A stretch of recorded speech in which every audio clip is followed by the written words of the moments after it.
جب آپ پاکیزگی کی طرف قدم بڑھاتے ہیں تو بہت سے لوگ آپ کو طعنے مارتے ہیں، آپ کی پچھلی زندگی کی باتیں سنا کر آپ کو اذیت دیتے ہیں، غیر اخلاقی باتیں کہتے ہیں، آپ کا صبر آزماتے ہیں، آپ کو ایسے جملے بولتے ہیں کہ آپ کا دل پھٹنے کو آتا ہے، مگر آپ نے ان کی باتوں کو سرے سے ہی کوئی اہمیت نہیں دینی، کیونکہ لوگ آج کے زمانے میں صرف مرتقی پرہیزگار نظر آنا چاہتے ہیں، ہوتے نہیں ہیں۔ اس لیے اگر آپ نے چاہے پردہ کرنا شروع کرنا ہے یا نمازیں باقاعدگی سے ادا کرنی ہے، اپنے ریلیشنز میں حدود بنانی ہے،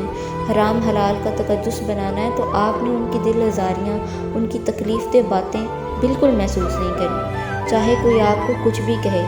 جیسے 900 چوہے کھا کے بلی حج کو چلی، یا کوئی کہے کہ حاجی صاحب بن رہے ہیں، اب کوئی بھی ایسے جملوں کو کھاتے میں نہیں لانا۔ لا الہ کی طرف دھیان دے کر مضبوط ہو جانا ہے، نفس کو پاک کرنا، اپنی تنہائیوں کو پاک کرنا۔ اگر اتنا آسان ہوتا تو اللہ کی پاک ذات نے اس کا اتنا زیادہ اجر کیوں رکھا ہوتا؟ اسی لیے تو رب کی ذات نے فرمایا ہے کہ بے شک وہ شخص کامیاب ہو گیا جس نے اپنا نفس پاک کر لیا۔